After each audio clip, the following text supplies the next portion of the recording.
The Marvel Handbook, Episode A, 9, ATTUMA, AURORA, ASTRANS, and Black Widow's Sting/Line. The Marvel Universe. Avengers, Black Panther, Black Widow, Colossus and Cyclops, the Crimson Dynamo, Daredevil, Doctor Doom, Doctor Strange, Fantastic Four, Galactus, Ghost Rider, Motorcycle Hero, Hellcat, the Duck, the Human Torch, the Incredible Hulk, Bruce Banner, Invincible Girl,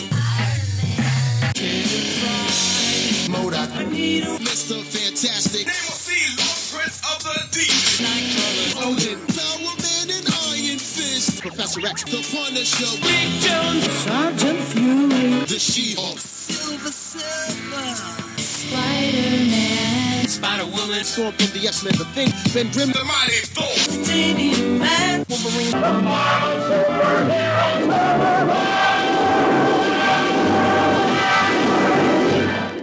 Plunderer ATTUMA watches Namor's departure with fiendish exultation. Swim, accursed submariner, swim to your doom. None can survive the carnivorous sea forest, and should you reach your goal, you will find the man-monster of the caverns waiting to escort you to the bottomless pit of perdition. This is Ryan Daly, a.k.a. Count Druncula, the host of Cheerscast, as well as a co-host on Fire and Water Records, Batman Nightcast, and several other podcasts on the Fire and Water Podcast Network. I would love it if ATTUMA was the greatest villain that Namor the Submariner had, but I don't think he is. Tiger Shark easily has the better costume, and even a nothing character that nobody has ever heard of named Lyra has caused Namor the more personal and deep-seated pain. But ATTUMA, I wish he had a little bit more of a rep because he's just this hulking barbarian character. We see him in this entry drawn by Walt Simonson, who is good at drawing those types of characters and captivating the scale of him. He's a weird-looking guy because he's got the blue skin of the ancient Atlanteans. He's got fish scale pants on his legs and his gauntlets, and then a helmet which has thankfully been revised by Simonson for this to have more of these angular shapes jutting off, because in his original appearance, ATTUMA's helmet looked like an undersea crustacean type of head, like an undersea lobster or crawfish or something like that, with just these weird sort of sensory proboscis-looking things that came off of his head like antlers or sensors, but they weren't symmetrical. They were often drawn a little bit askew, so that I have heard other people, in particular other podcasters who review them, describe them as looking like floppy bunny ears, and it really hurts the seriousness of this character. So I'm glad he eventually got a retcon, and the helmet looks more like a sea serpent type of thing with these little horns. And his other notable feature is he's got this sword with 3 points. It juts off, you would expect, a trident tip on a sword handle. But getting back to it, I really like the way this character has been depicted in his things, because he is just a conquering barbarian. But he's not a dumb brute. He's pretty clever. He's actually like one of the smarter people of his group. I like to call him a tactical genius because he's been compared to Genghis Khan. However, he's also the villain, so every time he employs one of his strategies, he's beaten. When your character is always attacks and then gets fought back, it's hard to call them a genius because he never really gets what he wants. But even still, he's no dummy. He's very pragmatic, killer instinct, and there are 2 scenes in particular that I want to point out to demonstrate how ruthless but also cunning he can be. In one of his first appearances when he fought the Avengers, and this was during the Cap Spooky Quartet Avengers, I think it's 25 and 26, he was fighting and he captured the Wasp, and then Captain America, Scarlet Witch, and Quicksilver go down to his undersea ship and everything because he had this plan where he was going to flood all of the cities on the surface. We have heard this before. He takes down Cap, he takes down Scarlet Witch, he's fighting Quicksilver, and Quicksilver, being super fast, is getting the drop on him, and it appears that ATTUMA is knocked down, lying there lifeless on the ground. And when Quicksilver goes to approach him, ATTUMA takes him down, punches him in the face, like springs up faster than Quicksilver can respond, and then grabs onto Quicksilver's leg and won't let go. He has that lever. All of your speed doesn't count for anything because you can't get away from me. Beats Quicksilver into submission, and then just proceeds to just drag Pietro down the hallway towards the other Avengers that have been captured. And there was just something so brutal about that in their tactics. It reminded me of the Game of Thrones Viper versus the Mountain scene, which really did a number on me when I watched that scene. His villain can be faster and more agile and have all of this lever, but once he he gets in, and once he got a hand on Pietro, the fight was over. So I loved that little moment in the fight. And then later in the actual Submariner comic, when Namor sprung out of his appearances in Tales to Astonish, Submariner issue 4, ATTUMA is gathering his own little rebellious Atlantean forces, his own army. They're going to sack Atlantis, and they're going to take over. And as he is getting them prepared, he is challenged. Another one of his crew basically says, we followed you before, and it always ends in defeat. Maybe you're not the right guy. And the challenger is something that you would see out of a Conan or a sword and sorcery type of story. He's this hulking bald guy, fight me for who gets to control the throne. And ATTUMA just throws a mace right in the guy's face before he's even done challenging him. It's like the Raiders of the Lost Ark when Indiana Jones is confronted by the guy with the sword, just takes out his gun and shoots him down. No, we're not fighting. I'm not an honorable guy. I'm not going to give you the chance to best me. If you really wanted this, you'd have to cut my throat. And I just love that because, again, it shows the pragmatic nature and the brutality of it, that he's not a dummy. He's a barbarian. He's a would-be conqueror. He wants to be the warlord. In those Tales to Astonish and in the Submariner comics, those were underwater sword and sorcery, and all of the things that Roy Thomas would eventually do when he got the Conan book, he started to do, I think, in some of those Namor stories. ATTUMA, he's a cool villain. I think he's got a pretty distinct look. I wish he had a little bit better rep, because for being an Atlantean, he should be one of the more powerful characters on the planet. In fact, I know he went up against the Hulk in one of the more recent iterations of the Hulk after World War Hulk and Planet Hulk. He doesn't have the personal connection to really be the arch nemesis, and he's never going to evolve beyond being the Atlantean villain, the Namor villain. He really doesn't have the cred to be A-list, possibly not even B-list. If you're reading Namor stories, you can always have fun with this guy being a threat. One of the earlier comics I read was a what-if story about the destruction of Atlantis and Namor coming back from it. It had a Michael Golden cover. I tried Submariner comics several times as a kid and never quite took, and that was one story that maybe helped to inspire me to at least try, because Namor came off as a cool, tough dude. ATTUMA is in that story, and he was in that first issue of the deluxe edition of Official Handbook of the Marvel Universe, so I definitely had a familiarity with him. He looks reasonably cool. The thing is, as a kid, like a lot of kids of the 80s,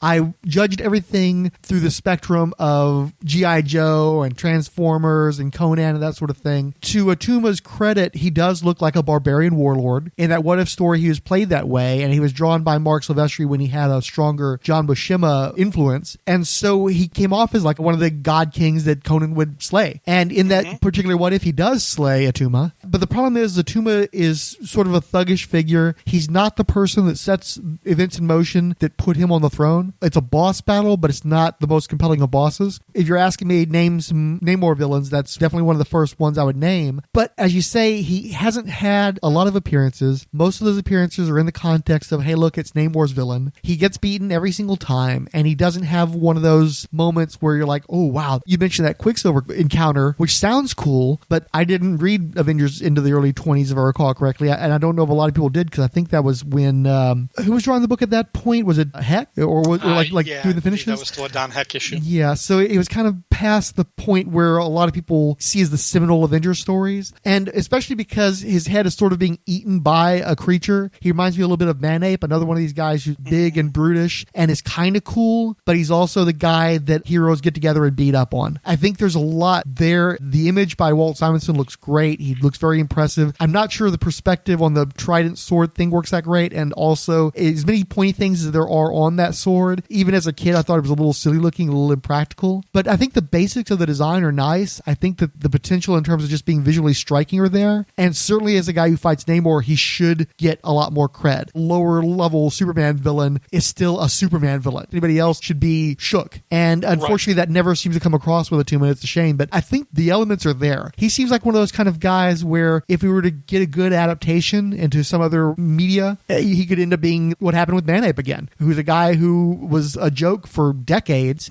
and then the right actors cast, the right presentation is put out there, and all of a sudden there's a thirst for Manape. Oh, you can't call him that anymore. He's in Baku, but people love that character now, and people people internationally. There are characters that we revere in comics. The global populace don't know who that person is, but they know who M'Baku is. Can never rule these guys out. The potential is definitely there. Yeah, I think actually the direction you were going with thinking about it as an adaptation, the visual is there and the perceived reputation. He's the leader of this barbarian conquerors that's going to overthrow Atlantis and take over and fight Namor one-to-one and maybe be a larger threat to the world at large. But if he doesn't succeed, and he can't because it's superheroes, he has to fail, I don't think he gets a second shot at that. I think he's the type of character who you only really get one good story out of. If they were rebooting or resetting or setting him up for a movie or something, he could have one really good defining story arc, an extended scene or something, but at the end of it, he probably has to die and you can't use him again. That's probably what they should have done with him, because it is one of those things where he's the conqueror, but he never conquers anything because that's the nature of the conqueror. He can't. Ultimately, he has to fail every time. That becomes his reputation as the guy who can never win, even though he's supposed to. I'm not sure I agree, though. What I flash back to is Rob Kelly proselytizing for Aquaman at the Aquaman Shrine for years and years, reminding everybody, as done by Aquaman fans, 3/4 of the Earth's surface is water. Just because ATTUMA doesn't conquer Atlantis doesn't mean he can't conquer some other place somewhere else. He could be the Doctor Doom of the oceans in some country that's constantly at war with Atlantis. You've got so much real estate that this guy could take advantage of, but you have to actually build that out. It's just like with the Marvel Cosmic Universe, the Guardians. It's easy to count Marvel's cosmic stuff out when Jim Starlin isn't doing them unless he goes in there and actually builds that up the way Keith Giffen did with Annihilation. The assumption is that, well, if Starlin's not doing it, there's no sense in bothering with those cosmic characters. You had a group of creators come together and they built out a framework and they built out a saga where you've got all these different actors and all these different people that were going to appeal to different segments of the audience, bring it together and elevate it. You've got all this space on Earth for oceans and we don't fill it out. We don't have enough regard for the ocean. And I think that you have a bunch, but you could do like a whole, like again, cool barbarian stuff under the sea. And we never get to see that because we're not down there. And when it does creep up on us, as you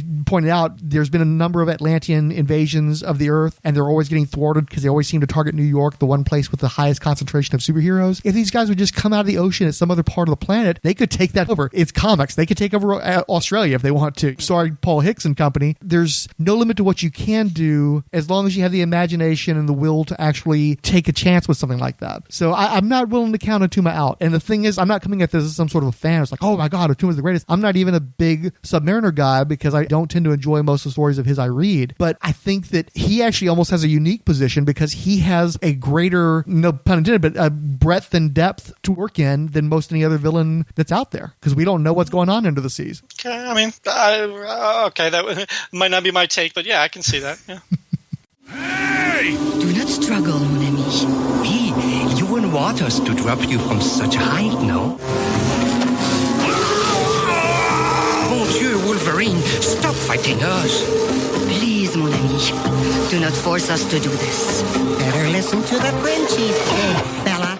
Hi, this is Sean Ross from the Pulp to Pixel Podcast Network. I am the co-host of Marvel's Secret Wars and Beyond, which reviews every issue of Marvel's Secret Wars series 1 through 3 with my amazing co-host Gregor Rougeau, and the co-host of the Nerdy Dads Podcast with Steve Medeiros, where we review pop culture we loved as kids and decide how we can inflict it on our unsuspecting children. So up first, we have Aurora Jean-Marie Boubier, and I used to pronounce it Beaubiard, and then I podcasted with Gareth Hopkins, who's from England and who is more cultured than I am, and he informed me it is in fact Boubier, and that's not a dirty word. She is one half of Aurora and Northstar, who are twin members of Alpha Flight. They are mutants. They have super speed, the ability to fly, and sometimes when they touch, the honesty's too much and they light it up. Oh, Hotmu's pretty specific. They light it up like 1,000-foot candles, which that's a level of specificity I usually would say for D&D, but it's pretty cool. Most interestingly, has dissociative identity disorder. So she experienced some trauma as a kid being raised by nuns, and she has two distinct personalities. There's Jean-Marie, who is the French-speaking, very prim, very proper young Catholic, and there is Aurora, who is her wild side, her not only the superhero side, but also very wild in her private life, very physical, very interested in male affection. It might be the first superhero with dissociative identity disorder, where it's not played for laughs and it's not played for like, oh, look how crazy and creepy she is, where it's really a struggle that she has. So she was created by Chris Claremont and John Byrne, but most really by John Byrne in X-Men 120. For those of you who don't know, Alpha Flight was created as a one-off group to fight the X-Men. They were from Canada, but the X-Men were so hot at this time that they gained so much popularity that John Byrne was eventually pressured into writing and drawing an Alpha Flight book, and that's where Aurora gets her start. Man, I love Alpha Flight. It definitely is a bizarre book. John Byrne straight up did not want to write it or draw it, but he, again, was getting pressure from Jim Shooter at the time, and he had held it off for about 4 years after X-Men 120, and finally Shooter came to him and said, well, if you don't do it, we're going to let somebody else do it. And Byrne was like, well, he had kind of two motivations. One, he's like, well, I created the characters, I should do it. And two, he knew he would make a ton of money off of it. So he was like, yeah, I'll take the book. And so I picked up my first issue of Alpha Flight was Alpha Flight 12, where very famously Guardian dies. So that was a place to begin. And I backfilled as much as I could given the time and collected from then. And Aurora for me, I'm just going to be honest, when I was a kid, she was super annoying. She was such a cloying, clingy character, especially with Walter Langowski, Sasquatch, with whom she was romantically involved. I was a really young kid. I just didn't like her personality, and I didn't like Northstar either, who was very arrogant and was a real jerk when it came to his sister. And now as an adult, I look back and I'm like, wow, Byrne created some multifaceted characters who you were actually not supposed to like right away. But I really grew to like her as the series progressed, because what Byrne eventually did, and then when Bill Mantlo takes the book over from Byrne, is he makes her much more sympathetic. You start learning her backstory. You start learning that how she's living with this disease, how she's managing the disease, and how at the end of the day, she is two distinct people, two distinct characters living in one body. And there's just nothing else like that in comics. So even though I had an initial disdain for her because of the eccentricities and the excessiveness of the Aurora personality in particular, I came to really like her. And then it's also a badass power set, especially for a female character. You don't get a lot of female speedsters. And I really loved, because one of the things Byrne would have her do is he would have her punch somebody and it was like 1,000 punches in a millisecond. And I'm like, well, that's awesome. So I like any time a female character in particular gets a more physical power. So I've really come around to liking her, but it was not a love affair that began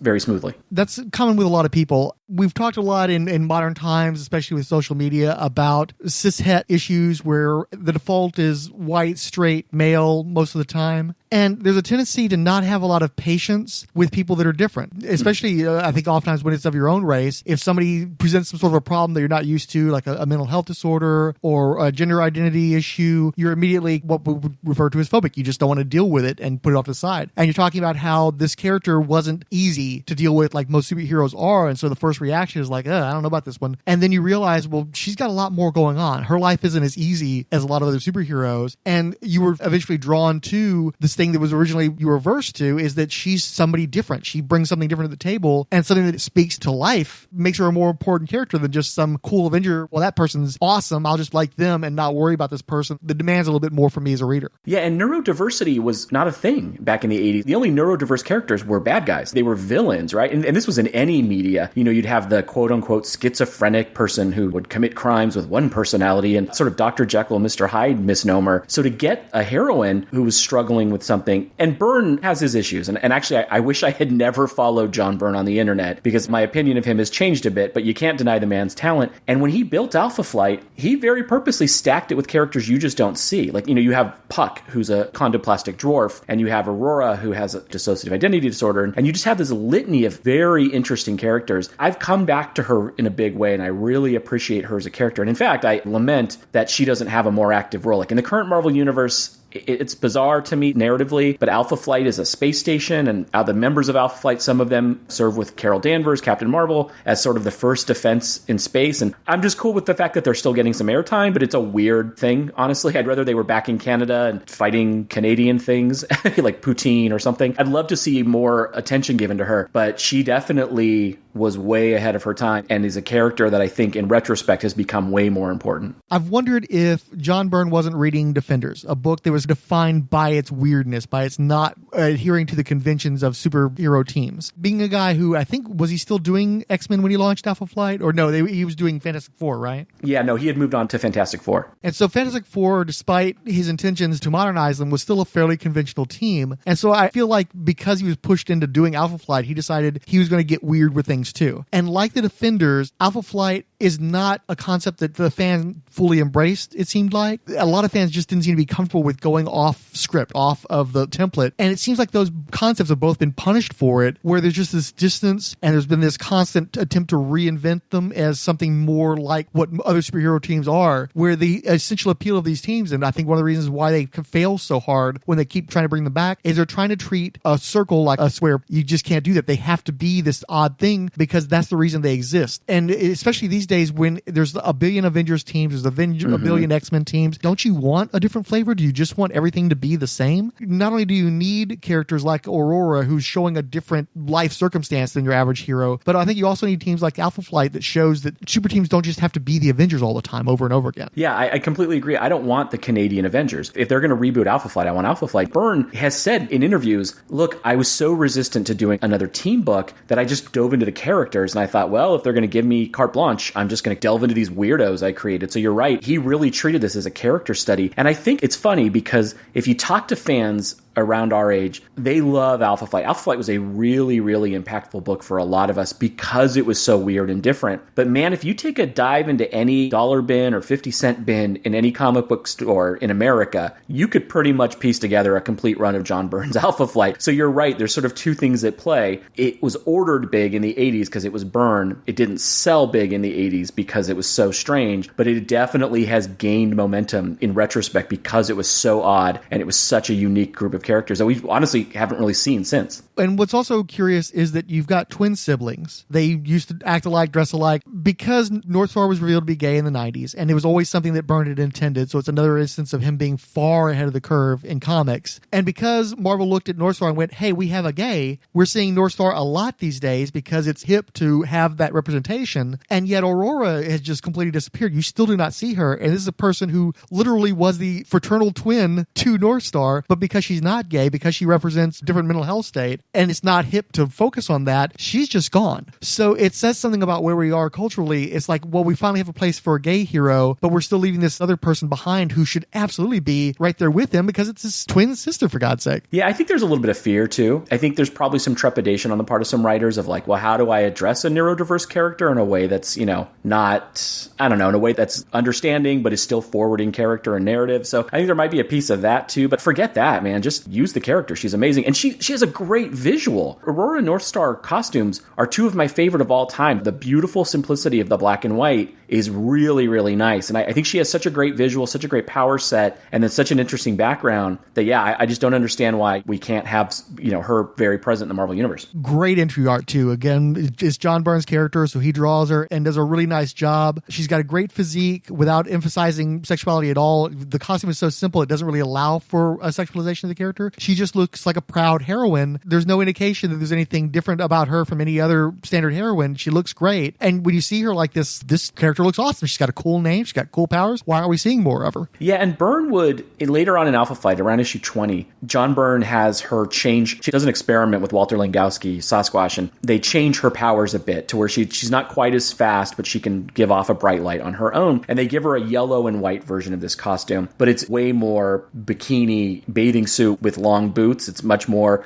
unfortunately, what you would expect from a costume on a female character at the time. And I really lamented that because I liked this uniform too. I liked the fact that it's militant in a way. She's part of a group. She's clearly very competent. And actually, of the two, when she is Aurora, she is by far the superior combatant to Northstar. And I always liked that as well. Yeah, it's a great visual, and it's John Byrne, so it's going to be nice. But I think the color scheme's really nice. And probably the best example of it is the cover of Alpha Flight number 3. And it's just Aurora in the black and white costume. And it's a black background with all these white poles jutting out. She's in some sort of physical trap. And it's just a beautiful use of negative space by Byrne.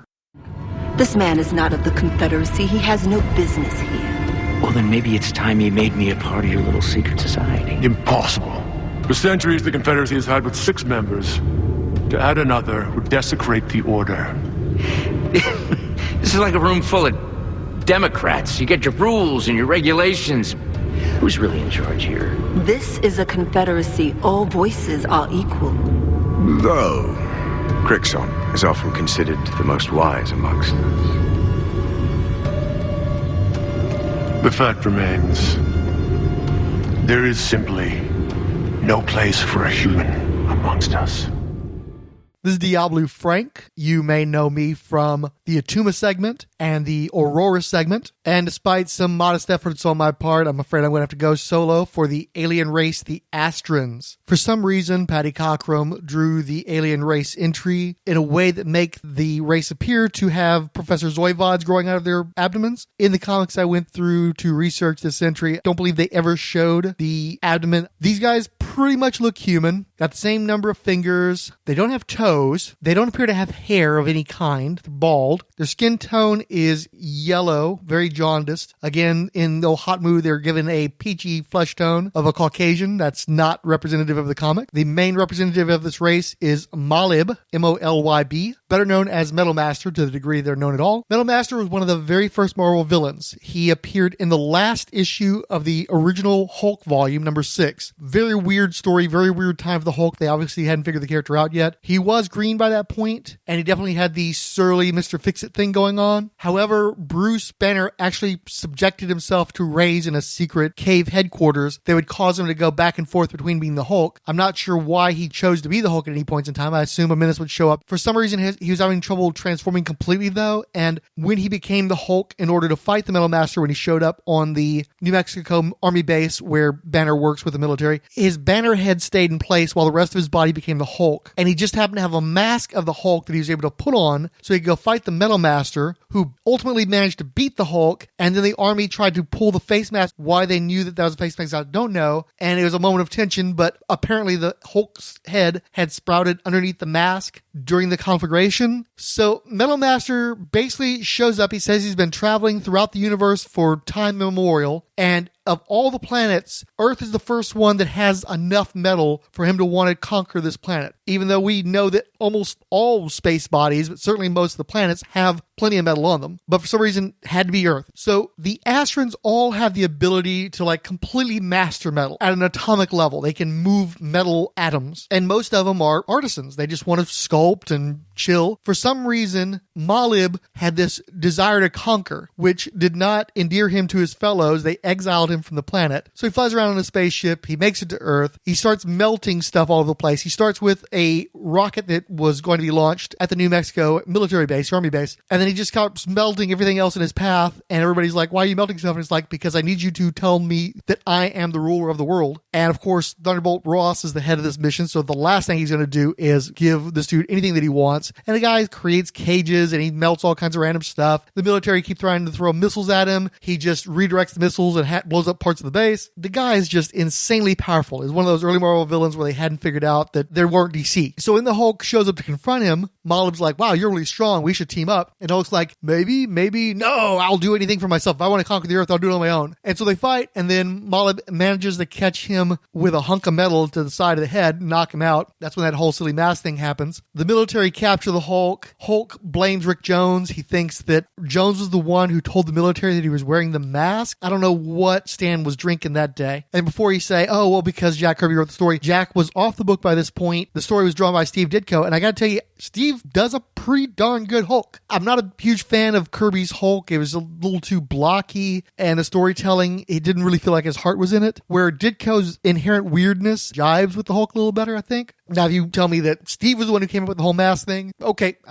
maybe he couldn't communicate what was going on with Stan, or Stan just couldn't get on the same wavelength. That would make a lot more sense. So basically, the Hulk thinks the entire world, including his buddy Rick Jones, has turned on him, and so he just keeps pounding the walls of his cell for hours and hours and hours until finally he busts through. Nobody seems to notice. He pulls himself through a hole that he's made. I think he reverts back to Bruce Banner. Rick finds him and gets him back to the secret headquarters, the cave that they were hanging out in. Bruce is like, man, you're so great. You're such a great friend. I treasure you so much. And Rick realized Hulk and Banner are not the same person, and they don't necessarily seem to share the same thoughts. But in this situation, we're going to need the Hulk. So they zap him with the gamma rays again through the machine. The Hulk at this point in time still possessed Banner's intellect. So he begins constructing a device to go up against the Metal Master. Rick had just discovered CB radio and had put together a teen brigade that were doing stuff like you would expect in World War II when they were trying to ration and gather metals and stuff. So these guys all get together to get random supplies like newspapers to the Hulk in order for him to build a gigantic Rob Liefeldian gun. Hulk finds Metal Master, threatens him with the gun. No matter what Metal Master does, he cannot affect this gun, and he just completely peters out. And it turns out the Hulk just faked him out, and the gun was made out of plastic and cardboard and stuff. There was no metal for him to affect. And that was apparently his weakness, is he spent all of his energy trying to make something happen with his gun. He did, I think, try to throw some stuff at the Hulk, but the Hulk is the Hulk, so not having had the opportunity to catch that glancing blow, or maybe, I think that's it. That's what was happening, is the reason why he was able to knock out the Hulk is because Hulk's head stayed human, so he probably should have just blown Hulk's head off entirely, but instead it just knocked him out, and that's how you explain how he got knocked out. That's terrible. That's a bad story. Wow. That hit me like a horrible aftertaste, like you belch and you get something funky in your mouth, but story-wise. So Metal Master goes away for like a decade. He shows up in an issue of the Rampaging Hulk. I just read a little bit about the story. I couldn't find a copy to read.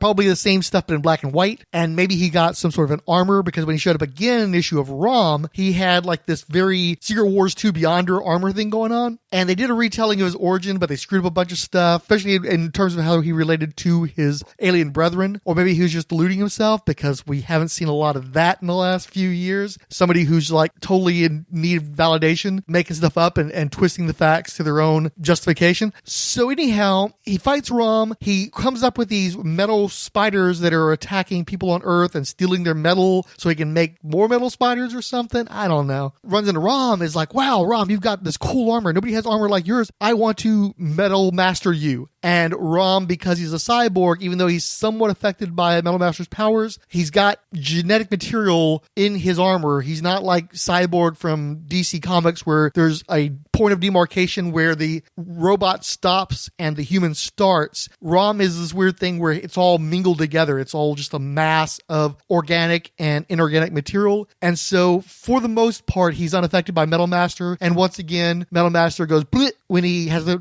confront a metal that he can't control. And then that's sort of the end for him for a long time. I read up a bunch of appearances that he was supposed to have had. He was supposed to have been in the Hulk Superman crossover, but I tossed through it and I couldn't find him anywhere. Maybe it was just like a panel somewhere of a flashback. He was supposed to be in the Maximum Security crossover. There's a lot of aliens in that. I might have missed it, but I'm thinking it's another one of those blink and you missed it kind of things. I think he was supposed to be in a couple of issues of Quasar. I'm going to be honest with you, I didn't look at them. It's Quasar, who cares? What he did do, though, much more recently, is he was in the Black Bolt ongoing series. They gave that guy who does not speak a series. It was in one of those things very much like when they were doing the Guardians of the Galaxy and they had the guys in the kiln. For some reason, Black Bolt got captured and he's in this alien prison. Maleb's in this thing. Now, he always looked a little on the older side, but they made him look like really old, like all wrinkly and stuff. And they made him gay, which was not what I was expecting. Just a nice little line in there letting you know, hey, look, I'm gay. And also, I'm way more chill than I used to be. Basically explains that, hey, I used to be Metal Master, but now I'm not worried about that stuff anymore. I'm very zen. It just shows the love of a good man can change a Metal Master. Black Bolt and Metal Master, and I think a bunch of other like Z-list alien villain type people, they team up and they do a jailbreak thing. And I didn't get to see whether or not he lives or dies to the end of that, because for some reason in that No Surrender arc that they used to do one of the billionth relaunches of Avengers in all new Marvel, let's get a #1 bump one more time kind of dealy, they have a new Metal Master, maybe because the old one just got so chill that they couldn't make him work as a villain anymore. And so there's a new one, and he looks really tiny, like maybe he's a little person relative to the Astran race. I don't know. I'll be honest with you, that was a whole other dude, and I figured I had enough that was relevant to the Ohatmu of 1983 through my dude here, Maleb. Maybe in an update, we'll touch on the other dude. I'm just going to stick with Maleb, and that's pretty much a story. Oh wait, almost forgot. There were several people I wanted to do this entry, and it didn't work out with any of them. And the reason why is the Astrans actually appeared in Marvel's Agents of S.H.I.E.L.D. So I was hoping I could at least get Mr. Fixit on this, but it just didn't pan out. So 2 Astrans have appeared on the TV show. These guys actually exist in mass media. One of them is Crixon. He was a part of this group called the Confederacy. They were a bunch of aliens that were planning to chop up Earth and use its resources and exploit inhumans, yada yada. he got absorbed by Graviton. Graviton had control of metal, and so he turned liquid metal to encompass this Crixon guy, and it just absorbed him and ate him. And that's how Graviton joined the Confederacy. Then there was another one named, I think, Montalban. The character worked in a really dark casino. Dark as in they would chop people's heads off and stuff. They were really severe. So neither one of those guys, I think, survived their appearances on the show. They were both shown as green-skinned rather than yellow-skinned, and they didn't show any sort of metalworking powers, but you do have a little bit of a connection between the gravitonium that Graviton controlled killing and absorbing Crixon. I guess there's a sort of illusion there. And now I'm done. I'm totally done talking about Astrans. How did I talk so long about these characters I didn't even know existed before I had to do the entry? I don't know. It's, hello, it's Diabolu Frank. I did it again. Suction shoes to provide the agility of her spider namesake. A special bracelet to shoot a suction-tipped line. This is the way to travel. He lives somewhere in this area. Ah, there. A perfect chance to use my suction-tipped line. And drop in on my erstwhile Romeo. What? Put down your weapon. That voice, it can't be. Okay.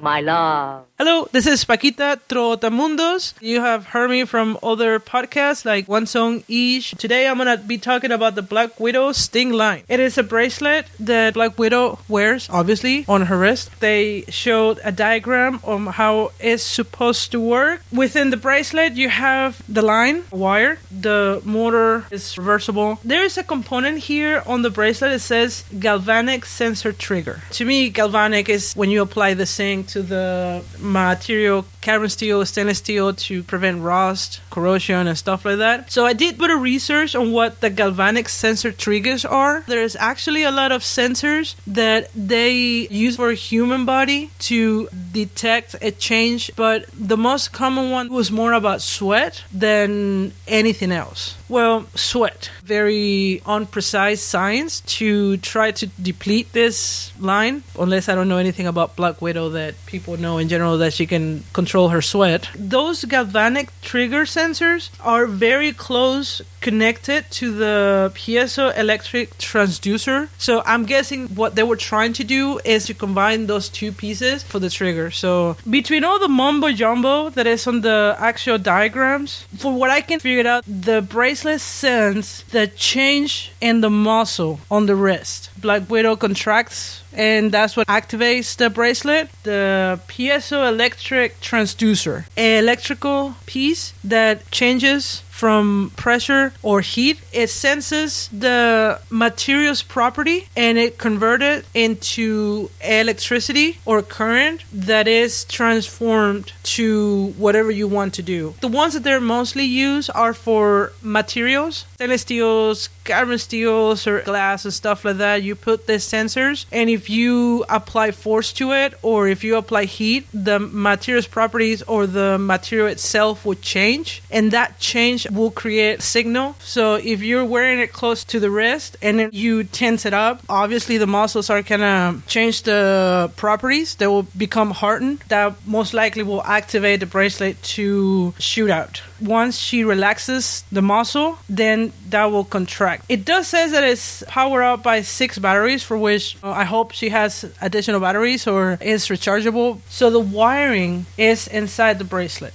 It says here that it uses aircraft cable. Different materials, I guess, but just for the sake of argument, I use stainless steel 3/16. And now this bracelet is not very big, so you're talking about a couple of 3 inches in diameter maybe, and it's not very wide. Where the cable is stored is just in this minute section. I don't want to go to like 1/16 in diameter because obviously the diameter of the cable, it will change a lot how much weight can hold. By doing a calculations of 1/8 of an inch, a pretty small cable, you're talking about more or less it can sustain around like 150 pounds. I don't know how much Black Widow weighs, 125 pounds, but definitely she cannot hold herself and then hold somebody else unless she's using a different material that is stronger or thicker. If you think about the bracelet, as it is a 1/8 of an inch, you have to wrap it around the bracelet. So if you're shooting the line to like a medium building, or let's say from building to building. So you're talking about 200 feet of cable, a 1/8 of an inch, wrapped around the bracelet. I don't think that's possible, but let's say for some reason they actually make it fit in there. This bracelet should be weighed around like, I don't know, 6 pounds based on my calculations. Kind of like one of those people who train and then put weights on their wrist. Okay, we can assume that it might be probably right, but I just still don't buy the fact that it's just not enough place to put the line unless you want to go with the thinner material, but then you might not be able to sustain the weight of Black Widow. It is Marvel and it's superhero, so probably Tony Stark created some kind of materials like the shield of Captain America that can be able to sustain larger allowable stresses. You can be able to shoot this line pretty far if you actually want to have enough force, enough momentum to actually grab something and wrap it around and have enough strength to kind of like hold it tight, especially if it's flying for 200 feet. Therefore, that the velocity going through the bracelet should be pretty high. So you might be muscular, but my major concern is to bringing it back.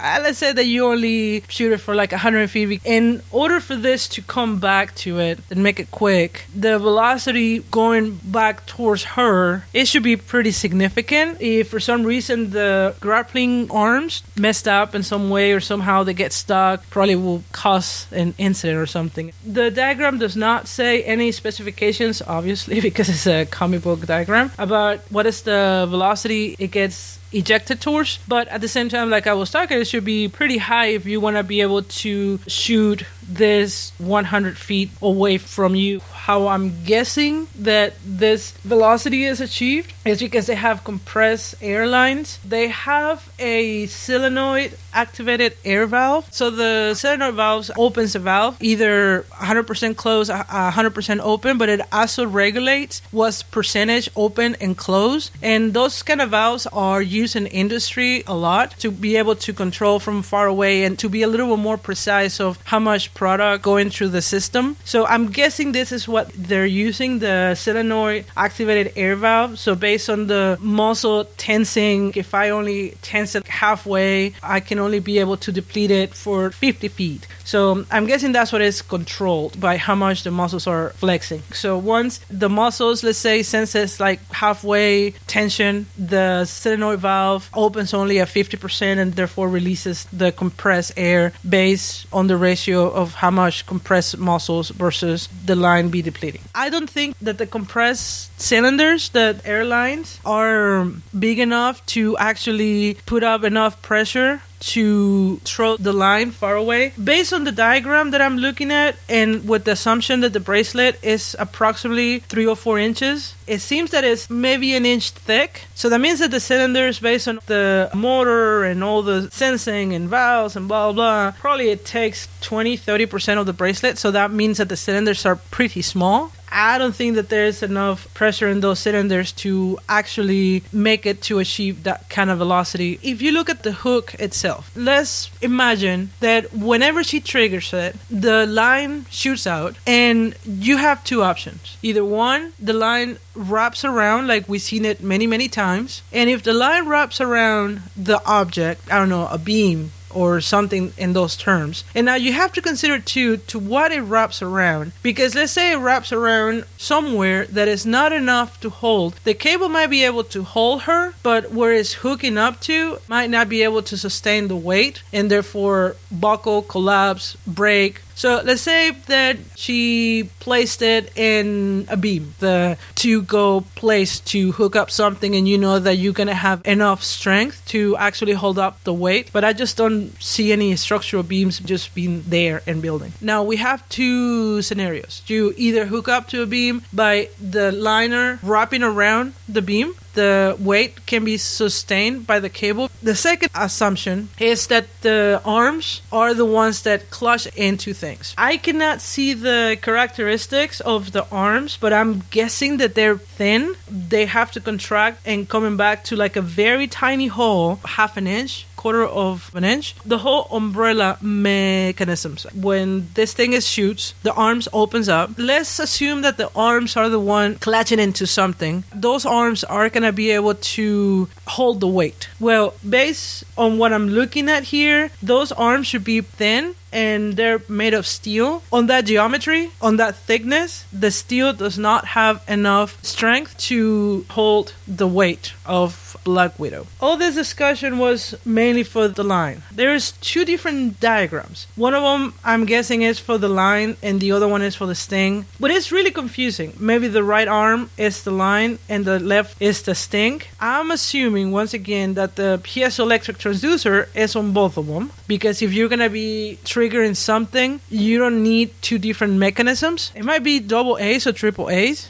based on the thickness of the bracelet. For example, there is this battery that I use a lot that is a 12 volt, very small, very thin too. They have the secondary amplifiers, the primary amplifier power that once amplifies the sting. Can this bracelet give enough current to knock out a person? My answer might be yes. Tasers are pretty small and they work by batteries as well. Those things can put out a lot of electricity, make somebody pee and poo on their pants. At first I thought it was a cable shooting at it, but if you don't have nothing shooting at it, I don't think that will work. You cannot send current that far without any conductive medium to close the circuit and therefore create the sting. But if that person is far away and is like wearing rubber shoes, I don't think that can happen. Unless there's actually like a very tiny dart or something that shoots and that dart is full of energy, or maybe it's like a little tiny fine line that actually shoots, that might work, but it's just but pure air. If I'm even half a feet from somebody, I don't think that I'm going to have enough power to do anything to that person if I don't have the circuit. As long as you have physical contact with the line or something that creates the energy, then you can be able to get the sting. The official listeners of the Marvel Handbook podcast are 42, also known as Tim Price, the 108th Sage, Andre 79 Oliveira, Dr. And, Between the Pages, Brother Knight, Caroline Wells, Chris Dunford noted, I would have loved an Atlantines series, just looking at their lives under the sea. Subby wouldn't have even been needed. Next up, Christopher Bush, Sarah Place, Daniel French, Fishbonius Sound Design, who included a classic Namer cartoon GIF. He would also like to promote his audio play of Outlaws and Lawmen. Moving along, Dario Oliveira, Darren and Ruth Sutherland, who cried, happy to be part of this. Debash, Delvin, Derek William Crabb, Doc Strange, Dirk Ashton, Ed Moore, Eric Borden, Fiendish Fitz, FSD Records, who offered a Dancing Hulk GIF. Guido, The Hammer Strikes, Random Geeky Stuff, History of Comics on Film, Illegal Machine, Iowa's Joe Crawford, Jax Webb, Jennifer DeRoss, John D. Knoll, Carl Ottersberg, Keith G. Baker, Kenny Crowley Jr., Caroan, KSCGSF Podcast, former Bronze Age comic book editor Laurie S. Sutton, Law Dog, posting from an undisclosed location, Leather Snipe Bob, Luke J. Canetti of Earth Destruction Directive, Marvel Universe Online, Mike It Send Aliens to Me, who tweeted, Niece, gives me something great to listen to when working. Darren and Ruth, y'all do a great job on your podcasts and others. Is that Thakos' hair? Or did someone make the conscious decision to design that helmet? If the latter, how much did they hate Thakos? Hulk carry you around like lunchbox just doesn't have the same ring to it. Back to the listeners, Odell Abner Dracula, Rad Adventures, adding, thanks for having us on the show, Randy Caldwell, Ranger Gord, Resurrections, an Adam Warlock and Thanos podcast, Rich at Marvelman 76, Richard G. Robot Kraken podcast, who added, all I want to do all day long pretty much my entire life is draw from the handbook. Third Rail Design Lab has spoken, subscribed by the way, Ryan Daly, Scott Free, Secret Wars and Beyond podcast, Siskoid, Straight Outta Go Lifery podcast, Trekker Talk, Vera Kwong, Warlord Worlds, who added, looking forward to the new episode. Wonder Woman Warrior for Peace podcast, and Xenozoic Xenophiles. All characters and concepts appearing in the official handbook of the Marvel Universe and the distinct likenesses thereof are the trademark and copyright of Marvel Entertainment, LLC, a subsidiary of the Walt Disney Company. This has been a not-for-profit fan production from Rolled Spine Podcasts, with any copyrighted materials presented herein presumed covered under fair use, with no infringement intended.